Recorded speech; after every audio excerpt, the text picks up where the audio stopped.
Alright, welcome back guys. So today I have the CMR30 and the PMR30. Both of these are unloaded right now. So these are made by Kel-Tec, and here in just a little bit we'll take them inside and I'll kind of give you my thoughts on both of these.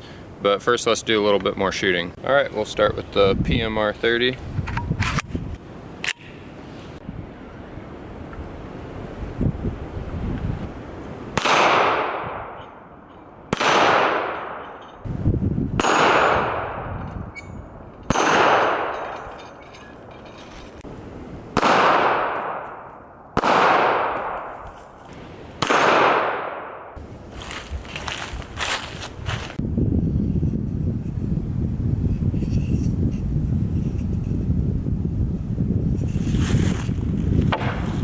And we'll switch to the CMR30. Sorry, it's a little breezy out here. Hopefully the wind isn't too bad.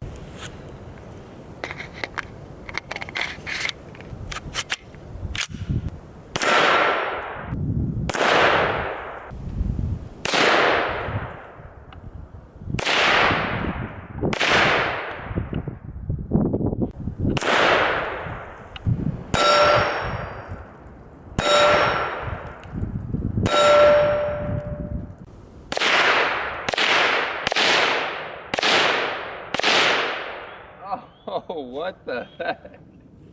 That was horrible. The sights must have got bumped. Anyway, guys, so Kel-Tec, that's the manufacturer of these. They are out of Florida, American made, and they do have a lifetime warranty. So I do want to say though that Kel-Tec didn't give me these to make a review. I personally own this one. I bought it. And a good friend of mine, he loaned me the handgun so that I could do this review today. So I just want to start off by talking about the ways that these guns are similar and the features about them that are exactly the same between these two guns. So first off, probably well, you know what? Most reviews, I can't stand this about reviews when they give the price at the end.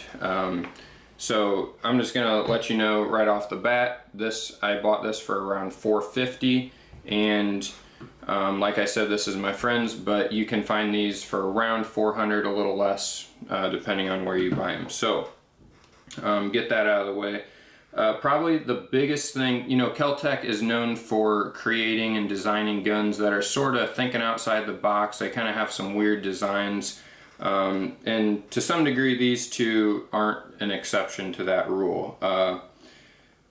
The thing that stands out to me the most about these, one of the reasons why I bought this gun, is because the magazines, each gun comes with 2 magazines, but they hold 30 rounds of .22 Magnum, which is pretty insane, especially considering, you know, here's the handgun.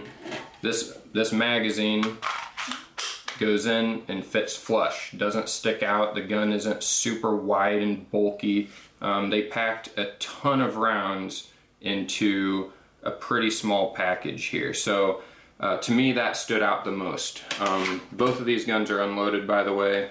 None of these mags have ammo in it, all that kind of stuff. So that was the biggest thing that stuck out to me. So other areas that they are similar, the lowers, I'll just call it that, basically the handle, trigger, and all that on both of these guns is identical. The safety is everything on these actually is ambidextrous, by the way, so whether you're left or right-handed shooter, that's all the same between these. Both of these guns, the mags are interchangeable. You could put one in the handgun or in the carbine, whatever you want to call it, and it's exactly the same. So that's another thing that's really cool that I liked about it. So I guess starting off with, these are .22 Magnum. I can't remember if I mentioned that or not, but one thing that's kind of weird about these, it is, again, it's exactly the same between the handgun and the carbine, is where the magazine release is. It's a little button in the back of the handle that you push in and the magazine comes out. I do like that the magazines just pop right out, even empty. These magazines weigh basically nothing. They're polymer, but they still just slide right out. but they're not really sloppy in the gun either. They work well. They work as they should. So I'll just put it that way. Starting with the handgun, I guess we'll just get into some of the things about it. It's got a little rail here. I'm not going to get in a lot to the detailed specs of these. Anybody can look that up online. I'm just going to kind of briefly go over some of the things that I like, and I'll bring up the things that I don't like about these guns as well. So the biggest thing, other than the 30 rounds that these hold, I mean, that's basically an AR magazine flush fitting in the handle of both of these. They fit exactly the same. So other than that, the thing that sticks out to me about this is how much this gun weighs. It weighs just over 13 ounces, which is crazy. I'm telling you, like, when you hold this gun, it feels like there's nothing in your hand hardly as far as weight. It feels good. The handle, the handle's a little long, but you're also, you know, it does shoot a 22 Magnum, and if you're not real familiar with the 22 Magnum, I'll go ahead and just give you guys a comparison between some ammo.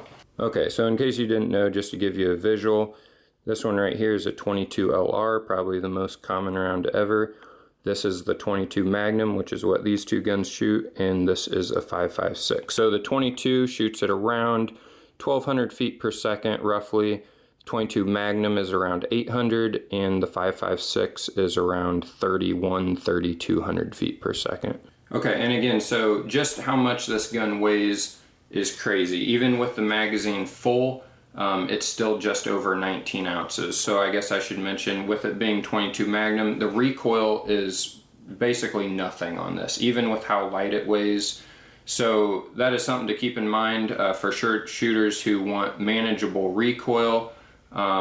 This gun's fantastic for that. The trigger pull on both of these is actually really good. It breaks really nice. So on both of these guns, the lowers here are polymer, the handle's polymer and all that. It also has a little bit of polymer up here on the back part of the slide, but the barrel and the front part of the slide are steel. Let's talk about the carbine here.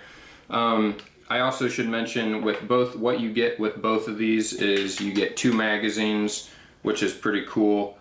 This one comes with the flip-up sights that are on it, which are actually, you know, they're decent quality. It has a charging handle. It's a side charging handle. It actually comes with one on both sides. I took this side off, but you could choose, you know, whichever side you want. This is unloaded as well. See the little orange tag. Cool thing about this is the stock collapses, comes out, and it's pretty nice because it comes out far enough to where even if you have pretty long arms, you can still shoot it very comfortably. And the rail up here is long enough to where your sights are far enough apart to where you can feel like you can shoot it really accurately. I will mention that there was another full-length Picatinny rail that came with this mounted underneath. I took it off just because I never mount a bunch of crap underneath the gun anyway, and it's just more comfortable to shoot. But really nice full-length rail up here, and the end of the barrel is threaded 28 by, or a half by 28 standard AR threads on the barrel. So that's kind of cool too, if you want to put any kind of whatchamadidya on the end of it there. So the way you collapse the stock, there's just a little button here, push down, stock comes in. It does have like 4 different positions. That's where the first one starts, and then so on, gets a little bit further out. So that's kind of cool.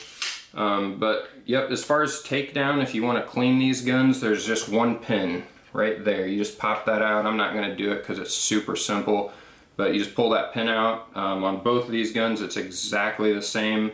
The upper just slides forward and the gun just falls apart. The handgun's pretty much like any other semi-automatic, and this gun is really easy to figure out too once that lower gets separated there. So really guys, the main thing that I don't like about these, and it kind of goes along with both of them, is really the ammo that it shoots, 22 Magnum. For me, it's just hard to swallow spending as much as these rounds cost when I can either shoot a 22, especially a stanger, as Plinkster would say, but you know, like I said, these shoot about 1,800 feet per second, and I can buy a 22 Stinger that shoots almost 1,700 feet per second, and these are way more expensive. So for me, and that's just my situation, this is the, like I said, I personally own this gun, and it's the only 22 Magnum that I own,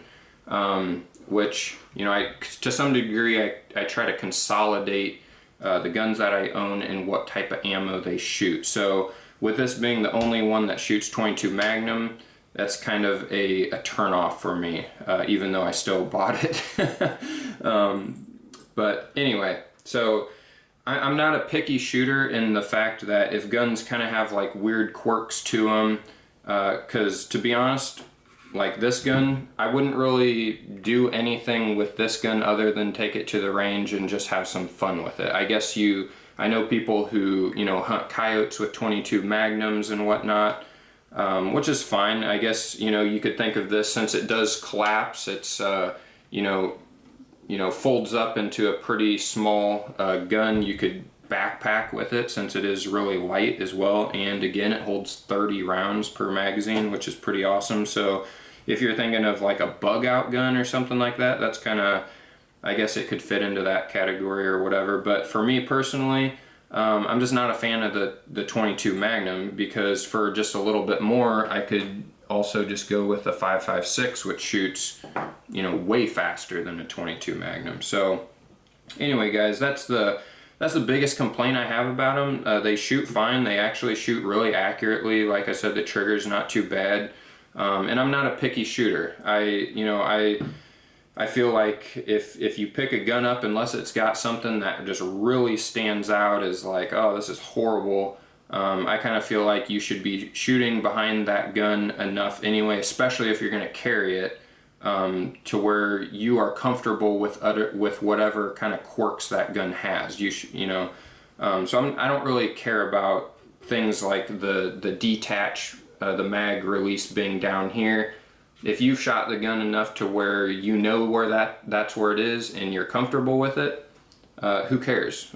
Like I said, most of the guns I own, I just go to the range and have fun anyway. So it's not like I'm, you know, timing myself and need to make the fastest reload there is. It just kind of is what it is. But one thing I do want to mention, my buddy told me about this, and I also heard other people talk about it, is reloading this, and I'll show you it real quick. Okay, so just a heads up, when you put your first round in there, and this issue isn't going to happen until after you've loaded maybe 10 rounds where that spring is getting compressed and causing a lot more tension up here. But what ends up happening, I've heard, is when you push this round down in there, when that spring gets so tight, you actually create a dent in the cylinder of this round, which causes jamming issues in your gun. So my buddy, this is his, he bought this, it's just a speed loader, and what it does is the little plunger, it basically makes the pressure a lot closer back here to the rim where there's more support on the cylinder to where it doesn't dent. So all you do is you just slip that down, it pushes that round in, you can just freely push that in there, oops, and then just push the round in and you're ready to go for the next one. And basically that just stops those rounds from being dented and fixes the jam issue. Alright guys, well that was the information that kind of stood out to me about these guns. I'm going to go out and shoot a group of 3 with both of these just to kind of give you guys an idea of how well they group. Alright, so I'll be aiming at the larger round target back there. It is 20 yards from where I'm sitting.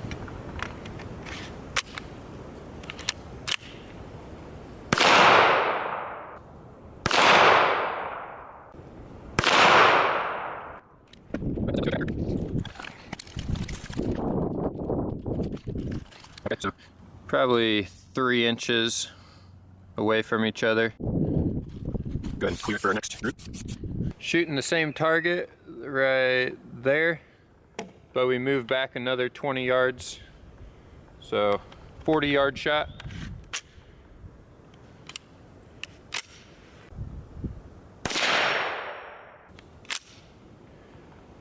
Well, had a malfunction there. It ejected the round but did not pick up the next one in the magazine.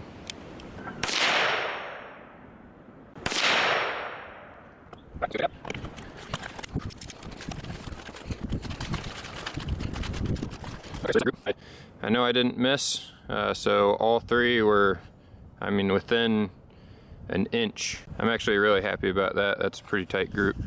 Alright, so we did have that issue with this one, just didn't pick up that next round in the magazine. I'm not sure exactly what was going on there. It could have just been the mag wasn't pushed up all the way as well. It was the first round that I shot. So anyway, I didn't have any issues with it other than that time, so could have just been a hiccup there, but there you have it, the PMR30 and the CMR30. So hopefully that video was helpful for you guys, and I want to say thanks so much for watching. Huge thanks to my patrons also who support the channel. If you want to help support the channel, I'll leave the Patreon link down in the description, and also our online store. I just make like homemade stuff and sell it there on Etsy, so you guys can check out that. One of the more popular items is like a picture frame that I build, and it's got a hidden gun compartment back behind the picture frame. So anyways, again, you guys be safe, and we will see you in the next video.